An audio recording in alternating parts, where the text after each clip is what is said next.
Who wants to? But also, what's irrefutable is that Hamas's covenant, in which it says that Israel will exist and will continue to exist until Islam will obliterate it, just as it obliterated those before it, and that there is no solution for the Palestinian question except through jihad, initiatives, proposals, and international conferences are all a waste of time and vain endeavors. Won't you admit that that's still in effect and expresses Hamas's view, and that its protestations of settlements are basically temporary truce?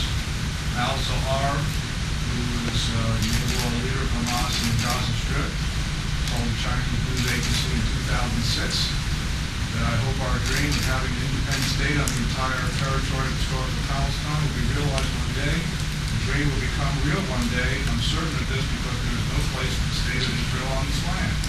So in light of statements like that, the fact that the Hamas covenant is still in effect, don't you think there is a reasonable basis for fear in Israel that they're facing an existential threat?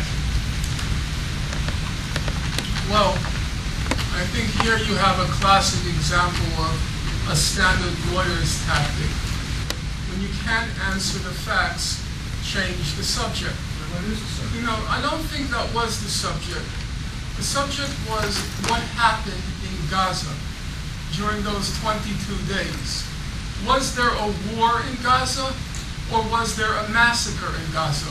Or do you think, let's even say every word you just said were true. In fact, I think 99% of it is fantasy. But let's for argument's sake, concede what you're saying is true. 100% true. Do you think that because of the covenant, which you say everything you just said is true? As I said, I think 99% of it is fantasy, but we'll leave it aside. Do you think, let's ask a simple question. I'll even narrow the focus. I'll narrow the focus to make it very simple, because I would like to hear an answer. I have a curiosity here. Let's say everything you said about the covenant and Hamas is true. Does that justify dropping white phosphorus in Al-Quds Hospital? Preceding that was thousands of rocket attacks against civilians in Israel, unprovoked. Demonstrated real hooliganism, which is what I demanded. Now, do you think that your Hamas charter justifies that? With all due respect, I wrote a whole book on the topic. Right.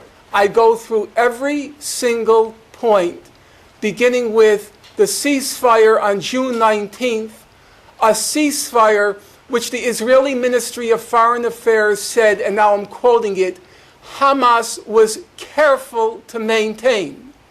A ceasefire which, according to the last report that came out by the Israeli Information and Terrorism Center, they said that Israel's security officials tried to impose that ceasefire on what they called the renegade terrorist organizations, not including Hamas.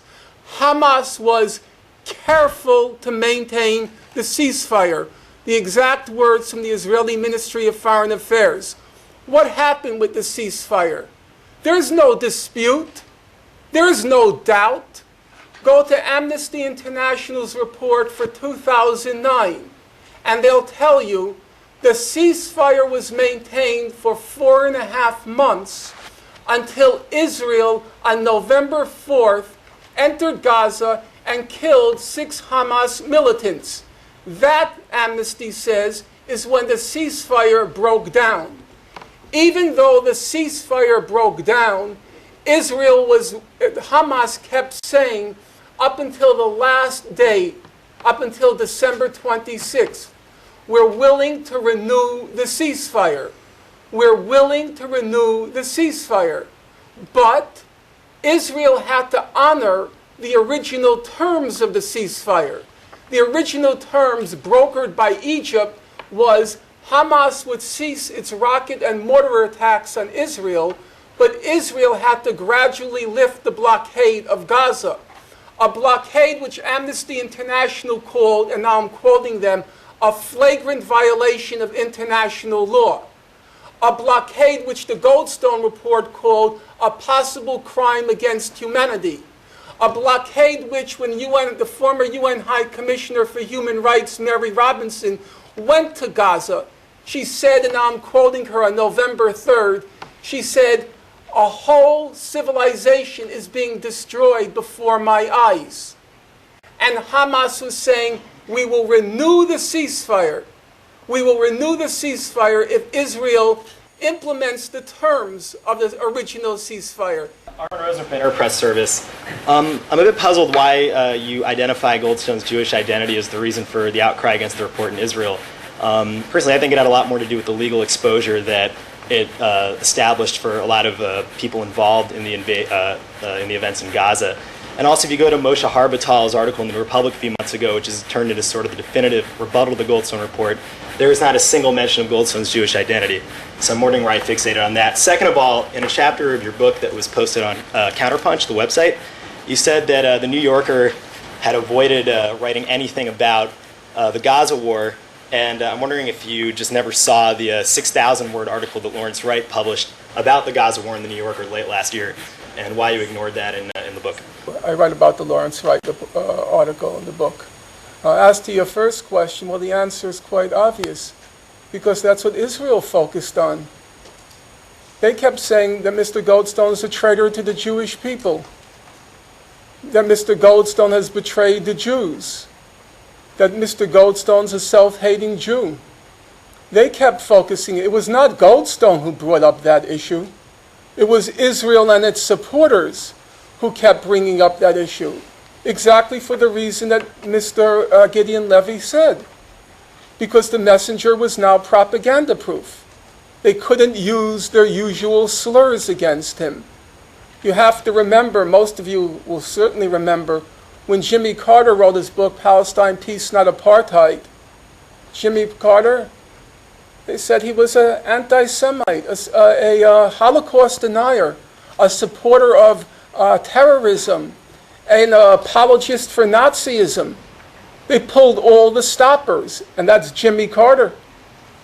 And along came Mr. Goldstone. They didn't know what to do with him. That's their way of discrediting criticism of Israel. Now, as far as the Halbertal article, it's too esoteric to discuss here. The Halbertal article is pure trash. Large parts of it are just made-up nonsense. I can cite you chapter and verse right now.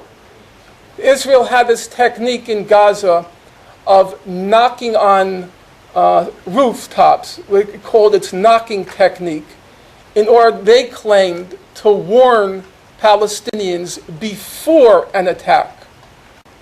And Mr. Halbertal writes in the article that Goldstone attacked the roof knocking technique, but never explained why.